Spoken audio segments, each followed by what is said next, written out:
Wonderful. Thank you, Laura. Good afternoon, everyone. Welcome to this UPenn webinar. For those who don't know me, my name is Rob Davies. My day job is Head of Policy and Dialogue at CLOSER, which is the UK's partnership of social and biomedical longitudinal population studies. We're hosted by UCL. My volunteer role is co-chair, one of the three co-chairs of the UPenn ARI subcommittee. For those who don't know and never heard of UPenn, UPenn is the university's policy engagement network. It's a voluntary-led network of UK universities and knowledge mobilisers. At the moment, I think today, over 110 universities now part of the UPenn network, which I think represents about 2/3 of the total universities, so a fantastic network. UPenn has several subcommittees. The ARI subcommittee that I co-chair essentially serves as a bridge between the ARI landscape and the research community, and is one of the reasons that I'm chairing this session today. So, quick introduction from me, and I was kind of thinking about how to introduce this session, and I think for me, coming together today to talk about the ARI's landscape is a perfect opportunity to reflect on 10 years on from when the Nurse Review was announced in 2014 as part of the UK Government Science and Innovation Strategy. Time flies when you're having fun. This review led to a report published in November 2015 that recommended that the UK government provide a more strategic approach to departmental research and development programmes, a more sophisticated dialogue with academia, with the research community, and documents that set out the most important research questions facing each department, which later became called Areas of Research Interest, ARIs or ARI, depending on how you want to call them.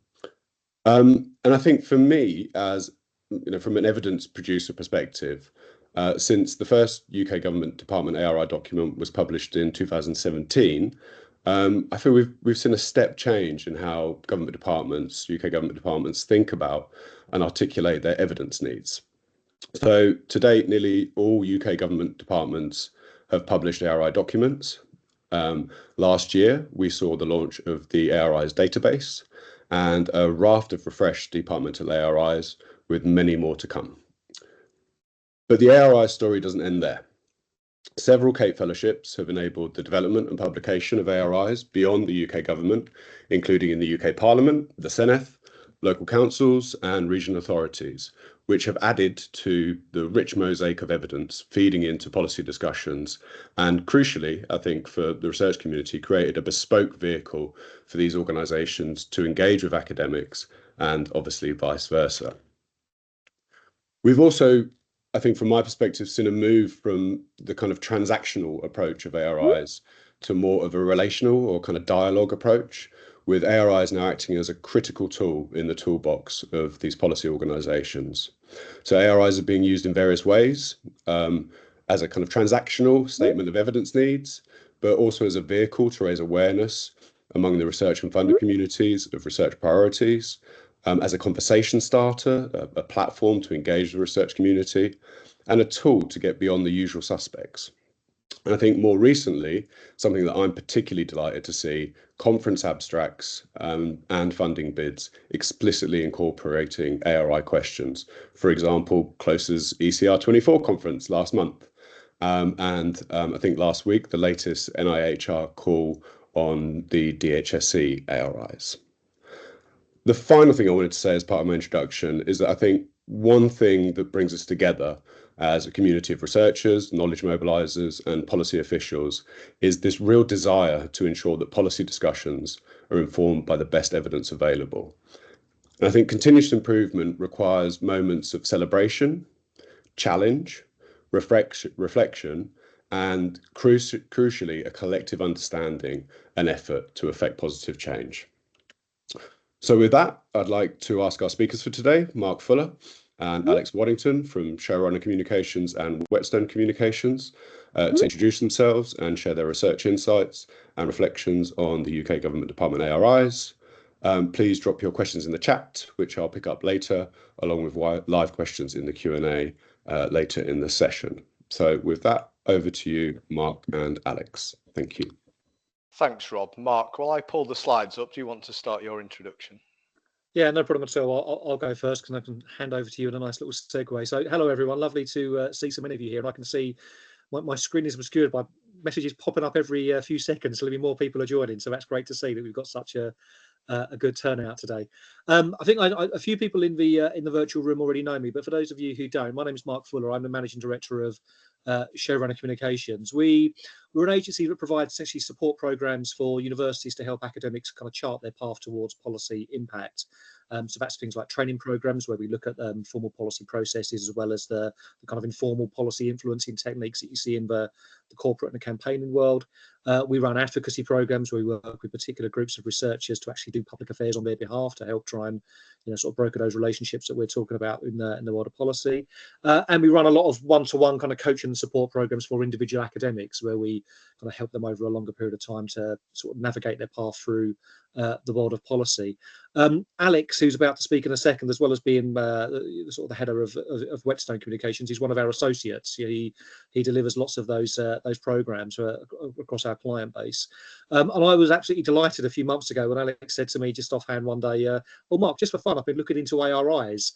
And I thought, well, everyone's idea of fun varies, but that sounds quite interesting. So, let's see how that turns out. And it's really not quite nice actually, but it's now turned out like this. I think you're about to hear a really insightful, well-evidenced account of how our ARIs have evolved. So that's my nice segue, Alex. I'll hand over to you to take it from here.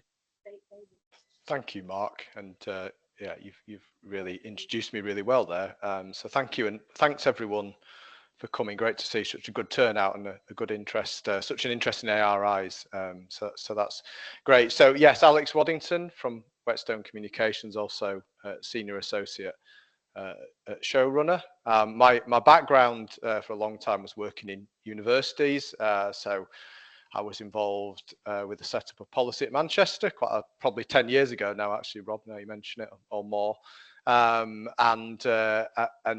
nowadays work independently, but still very much involved in working with knowledge brokers and academics, researchers, helping them understand the policy environment and work out how they can engage with that effectively. It's probably also worth saying I do a little bit of work at the University of Sussex for policy at Sussex, but very much this bit of work I'm talking about today was done independently with my Whetstone hat on.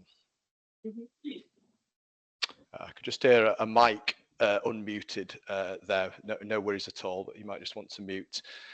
So in terms of the presentation today, so the report you can see there, I guess, is the major output from the work I've been doing, which I'm going to talk about more shortly. So the nuts and bolts, very briefly, is it's a 24-page report. It was an entirely, as Mark's indicated, self-started, self-funded project out of curiosity, and I'll talk to you a bit more about why I got started on that. It has been supported by several universities since publication. So the straight answer to where can I read this report? It isn't available publicly, but it is still available if anybody's interested. I'm going to give you the top line insights from it today, which will hopefully generate some interesting discussion.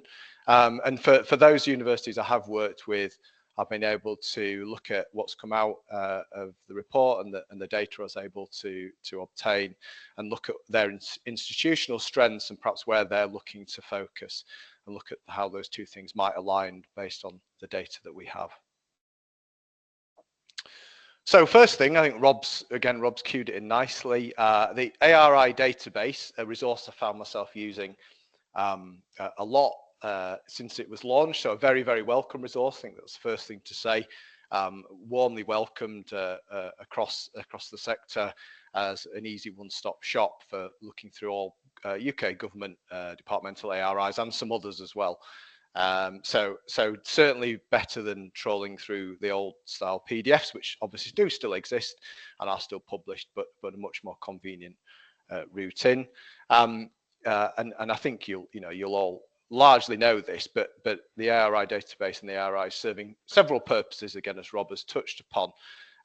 So sort of allowing alignment of funding bids with the knowledge gaps that exist at the moment. Interesting that I know some colleagues in the sort of university space have sort of been able to obtain letters of support on occasion, although I note that there are policies in other departments as well not to do that. So that's an interesting difference. As a signpost to relevant UKRI funded research, obviously the work Overton have done on the database has made that possible, so that's very welcome. And also, from what I understand, it's a way of civil servants in different departments seeing where there might be overlapping areas of interest amongst all those 2,000 plus ARIs. Also, notably, for those of us working in this sort of policy brokerage space, or indeed researchers looking for impact, there's obviously an engagement channel there. There's an encouragement to start conversations and engage, and it's a chance to build connections into. And I know on the call today, I think there are colleagues from internal teams from some of those, to build links with those teams who are obviously involved in shaping and informing UK government policy. So serves many purposes and a great resource. And UPenn itself, just as when I was scanning through some of the materials on ARIs that UPenn have produced, very much seen and as amongst other things, a way to. An invitation to dialogue was one quote I pulled out, opportunities to engage and collaborate. So if we're thinking about, I suppose, all the different channels, it is one of the possible channels, and there's lots obviously available. And I know Mark might touch upon this as well in terms of, taking a holistic and rounded approach to engagement and where ARIs sit, but definitely a channel that's kind of in play for those looking to build relationships and potentially have impact. So, okay, why did I get started with this, I suppose? So I am, in the work I do now, working with Mark and also independently, involved in talking to academics about their work and what they're trying to achieve with their engagement, and how best they might approach that. So looking at tactics, and found myself increasingly recommending looking at ARIs as a way of doing that.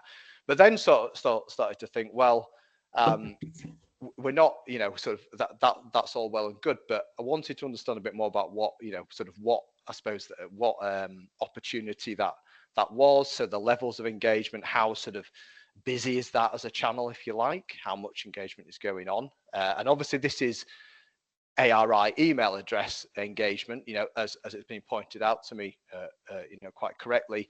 These aren't the only ways that departments and research teams engage with universities. So we need to understand that. But in terms of that incoming traffic, what does that look like? Which universities and the types of universities are engaging most often? To understand which, if any, departments and their ARIs and various topics are, popular, if we can call it that, and which are perhaps quieter.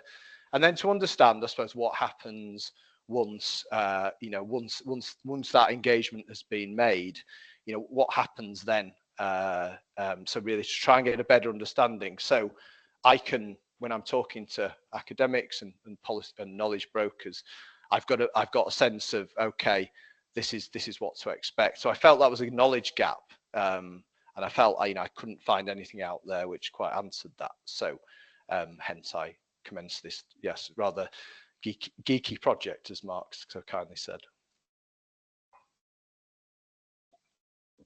So how did I go about it? Well, I used Freedom of Information to make requests to all the main government departments, requesting details of ARI emails received over about a 2.5-year period. I also obtained some web analytics for the ARI database. I think the thing to say on that is I couldn't, I'll say a bit more shortly on that. I couldn't quite get all the analytics, the most up-to-date analytics I wanted, quite as comprehensive, for reasons which I'll touch upon. So what I had was certainly useful, and I put that together with metadata that I'd collected to enable me to translate the URLs I was being given to something more meaningful. And just as a side note, I was really interested to see that in 2022, there was a CAPE funded project, and this became apparent in when I received some of the data, I wasn't aware of this, that had looked as part of a project that was, it was kind of a secondary sort of interest really, to seek baseline data on engagement levels as they were at that time, to as it says there, to improve engagement with academia in the future development of ARI. So I was quite interested to see someone else had, had thought about doing this at a previous time. But as far as I was aware, I was the sort of the first one to, I think, take it forward in the way I've taken it forward. And as I understand, that project, Cape project, didn't ultimately publish any data along those lines.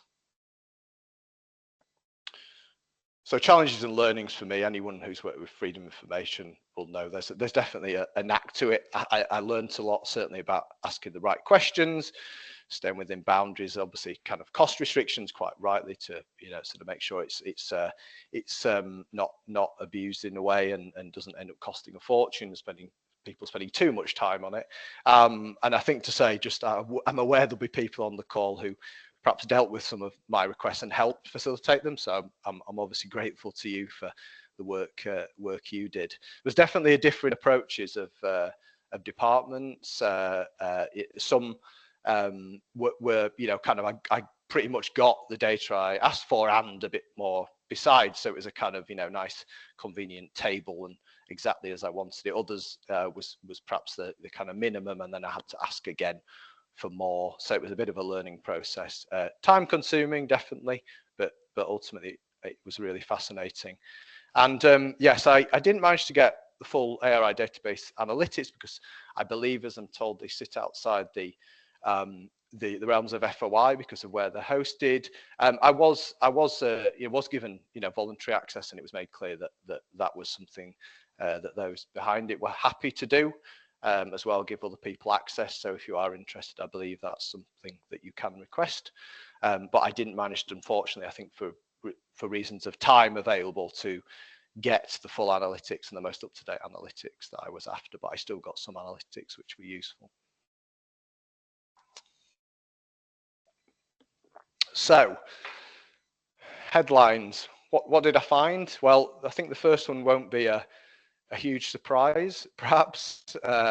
So from the data I have that I received back and then sort of compiled, the Russell Group universities very much dominating currently, based on as I say, on the picture we have for the last 2.5 years, the engagement with the via email with the ARIs. I think from just the figure I looked up before I came on this call, I think out of the 24 Russell Group universities, 18 of them had engaged at least once. With some of the other mission groups, as they are, that was much lower. It was also interesting to note that when I looked at which universities beyond just the Russell Group had specialist policy engagement functions, again, they were some of the most active. So give a shout out to Manchester Metropolitan's Metropolis think tank. Full disclosure, me and Mark do some work with them, but they were one of the ones that popped up that are obviously outside the Russell Group. Now, obviously, we don't know whether the two things are related, but we know that yes, amongst those most engaged based on this data, or most engaging, it's the ones that seem to have the specialist functions set up that are there at the top. In total, from what we got back, we saw that there was 150 ARI emails received based on the responses to our requests. The other thing to say is that there was obviously I know some departments use the survey method.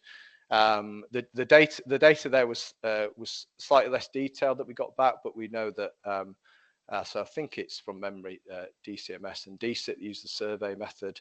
170 survey responses we counted. Seeing spikes evidence of spikes of engagement after the launch of ARI, so particularly which is really encouraging. More recent ones such as DFE and DCIT definitely see spikes of interest there. The ARI database overall, I wasn't quite sure what to expect, in terms of what the figures would be. It's obviously was only just launched last September, I think it was. But some days, based on the data I had from earlier this year, I'm seeing that sometimes that's just double figures to the whole site per day. So it really varies. There's some spikes that were evident, which was obviously was a result, I guess, of certain promotion or that was being done. So that was interesting to see, but relatively low traffic at this stage. Obviously, still fairly early days. One of the things that has cropped up is that there are some, we call them dead ARIs. So ARIs, which from the returns from Freedom of Information, we can see actually are being, anyone inquiring about them, they're being told they're no longer relevant. So some of those ARIs are still in the database, which maybe is, part of having a large database, but equally, they are definitely out of date and maybe could be removed. Very low incoming traffic to some departments via that email route. Interesting that there's a real variation in how much incoming traffic and apparent interest there is. Internal responsiveness and handling of emails coming in from, again, the data we've had returns is very varied. And for example, some very, good response times and very proactive, clearly a good system for handling. Others, in one example, we had it's clear a mailbox hasn't been monitored for many months, and in another, definite confusion amongst those staff dealing with those inquiries about seemingly what ARIs are and what the inquiry is actually about. So some evidence of kind of variation in what happens and how things are handled once they land. The other interesting bit, I think anyway, was that external parties are clearly becoming more alive to the channel. When I say that, I better define what I mean. I mean bodies outside of universities, institutions outside of universities. So there's a real interesting mix of interest groups and some charities and other people who probably see themselves as having research and intelligence and insight. So that's interesting that in the same way that other channels you're in amongst when you're engaging, there's other stakeholders. That's, from what I can see, starting to happen with ARIs. So in conclusion, before I hand over to Mark, there's the low engagement, or the sort of relatively low engagement at this stage, is definitely, I would see, an opportunity for those who are willing to be proactive. And there's obviously lots of ARIs out there, so there is definitely an opportunity, particularly with things like REF coming up, but obviously thinking about the whole, thinking about what you're trying to achieve and the best way to do it. Evidence of growing interest from academics and impact staff. Certainly the newer ARIs published, as I said earlier, you're seeing, from what I'm seeing, you're seeing a kind of a spike of interest or a quick sort of flurry of interest, and that seems quite strong, which is obviously positive. Internal processes varied, very varied. There is a chance, based on what I've seen, that some messages may never get response, and I'm sure that's not the intention. But that is what happens based on the data that's been supplied to me. And in terms of advice, and obviously, as I said, I'm willing to, happy to talk further about the full report and what's in there if you're interested in that offline. But my advice would be testing the water, looking at, using it as a kind of just a way of just, perhaps building a link or making a simple inquiry and looking at, perhaps how responsive those, what you get back from that email address before spending time on an ARI question. And I think if you're a knowledge broker, it would be, it would be good to advise academics to do the same. Looking to work with perhaps some of the more outwardly proactive teams, if you're looking to, have some assurance that it's time well spent. And I'm not I just know that DWP, just from my own personal experience, is fairly proactive and is well regarded in the sector. There are other teams as well, but people like DWP are clearly out there engaging. You would say would be a good bet. And then insight from the report, I believe, can help with more strategic matching of strengths to the best prospects as they stand at the moment. And I'm sure there's lots of plans for enhancing ARIs and how they work, and I'm sure we'll get into that today. But certainly at this time, there's definitely, you know, places you would say are probably, if you're looking for engagement, a better prospect based on what I've seen. Ideas for improvement or enhancement, let's say. So, you know, I say SLA is probably too grand a term, but perhaps some idea of, you know, if you're going to respond, what to expect. You know, what can you expect as a minimum? Should you expect an acknowledgement, or does it go into some kind of database and you know, kind of not necessarily without a response? What happens? Just kind of, I think that would inspire a bit more confidence, and perhaps would perhaps ensure responsiveness as well. Some improvements to internal processes. I'm sure we can all improve our internal processes, but that definitely came out. Removal of outdated ARIs from the database as much as possible, as quickly as possible, so people aren't spending time on outdated ARIs that really have no value. And then I just think with the levels of ARI sort of visits to the database, as for, you know, and obviously I've not got the very latest data, so I'm sure that is changing. But also the levels of incoming engagement as well in some cases. You know, having, you know, there's an investment being made in the database and there's an investment being made in ARIs, but as far as I understand, some kind of promotion and marketing beyond the sort of organic approach that does seem to happen at the moment. I'm willing to be told otherwise, but that would help broaden participation, because I think there's a lot of people who don't know about it. It's playing at the moment seemingly to the usual suspects, and I know there are efforts to change that, but you know, some great awareness, some marketing budget, bluntly, behind the ARI database from government, maybe Go Science, I think would help, but obviously money's tight, so I appreciate that. That's it from me. Do feel free to drop me a line. I'm going to hand over to Mark now. He's going to take a bit of a wider look at ARIs and actually look at the kind of the current political and policy environment and how how that might impact the development of ARIs going forward with the new government. I know again we have some colleagues from the departments and government on the call who I'm sure will be informed as well on this, so anything they can add will be interesting. But yeah, that's it from me, and I'll hand over to Mark. And Mark, feel free to shout next slide please when you're ready. I will do. We can all relive those the nightly Chris Whitty shows. The next slide, please. Cool.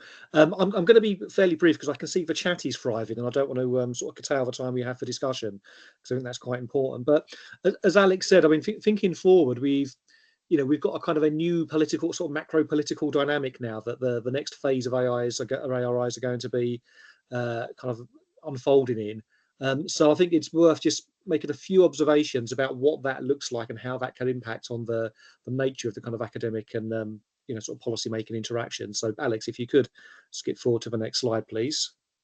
Thank you. So I mean, yeah, as I say, ARIs have kind of emerged under one particular regime over the past sort of decade and a half or so, but we are now in the very early days of a new regime. I mean, the pictures there, I won't quite do the pub quiz in terms of naming everyone, but we've got what I would suggest are probably the four most important people in government, in terms of the Prime Minister, the Chancellor, the Prime Minister's newly anointed Chief of Staff down the bottom there, Morgan McSweeney, and Cabinet Office Supremo, to give him his kind of informal title, Pat McFadden. So, the kind of the direction that these people want the government to go in terms of policy making, I think will have a kind of an indirect impact on the nature of how policymakers interact with evidence providers and evidence brokers over the coming few years. So, none of this is new. I'm sure you'll read the papers, but obviously we've got a new government, and it's a new government that has a very specific mandate for change. They kind of came into power not on a wave of enthusiasm for their particular political agenda, but from a sense that something has to change. Public services delivery needs to change, the way the economy's run needs to change, etc., etc. So there is clearly a kind of a macro political push towards policy change, or at least in policy implementation change, and again, so that creates a particular new dynamic for the role of evidence and researchers and so on. You'll all be aware, I'm sure you probably all heard it, you know, sort of forever and ever going on in the election campaign. But the government kind of, their operating system is around their 5 missions. It was something they campaigned on from opposition, and have immediately made a kind of key plank of how the government's going to operate going forward. So that has a kind of bearing on the, you know, how we relate to them going forward. It's, as Alex has alluded to there, in terms of money being tight, I mean, it is a very challenging environment. We've got a really sort of tough fiscal environment. So, you know, the government is having to deliver all these change, fulfill these missions without much resource. You know, we've seen all sorts of briefing and sort of stuff coming out now about what might be in the budget in a week or two's time. But, you know, whatever happens, it will remain the case that money will be tight in many places.